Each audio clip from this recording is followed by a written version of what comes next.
All right, this is going to be a shorty, but we're just going to look at the basic idea of what the difference between science and not science is and why we have methods at all. All right, so the first thing to understand is that even though we deal with a lot of stuff we all have opinions about, there's a difference between opinion and fact. Opinions are basically an unverified position or statement. Opinions cannot be verified. I like blue. Great. Who cares? Obviously I like blue. Look at these slides. But that's not something we can go out and verify. Many of us may have more or less uninformed opinions. I think the people downstairs are ignorant and stupid. That's also pretty difficult to verify, though the ignorant part we probably could, even though they're supposedly doctors and they're having these parties in the middle of a pandemic. Who knows?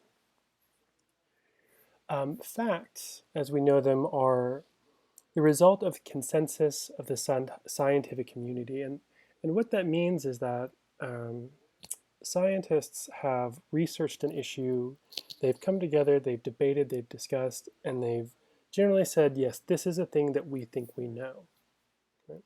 So some people think, for example, they're of the opinion that during a full moon, crime rates go up. There's lots of funny stuff that happens around the tides and the moons, and people are often of this opinion. But when we go out and we actually look, as some sociological studies have done, we find that there isn't actually a substantive or systematic increase in crime during the full moon. It's just not true. This is what we call empirical verification. Empirical basically means we go out and we look. How we do that is the subject of the next couple videos, but the important thing is that not only that we go out and that we look, but that we have a method of doing this. And this is important because if I just walk out my front door and I looked around and I asked people walking by, I would say, do you think there's racism in America?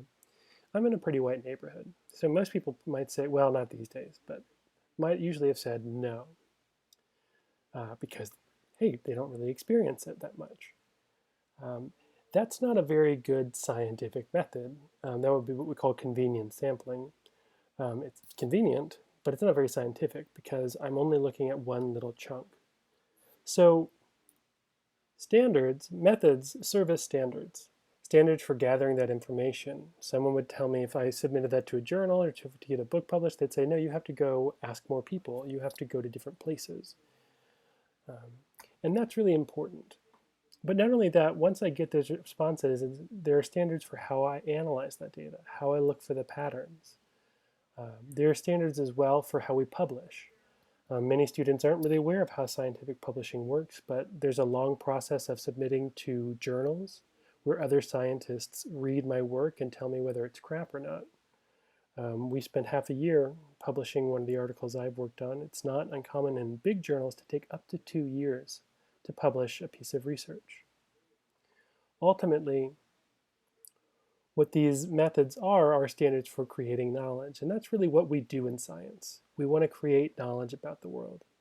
And as we saw in the last slide, these can change. Sometimes we go back and we look at a study and we realize they didn't have very good methods. And sometimes we find out new information about the world. And especially in sociology, our world is ever changing. Societies rise and fall. Groups come to power and groups come out of power. So overall, methods help us limit objectivity, or probably limit subjectivity and limit bias. Right? They help us to be objective, not just look at the world my way. They encourage us to be aware of who we are as people in the social world. After all, as sociologists, we're still a part of the thing we're studying. They establish and encourage reliability. The idea that this thing that I found when I went out and I asked people about racism is really what I say it is, attitudes about racism, and not just the people in my street corner. We'll look at this a bit more when we have our class discussion.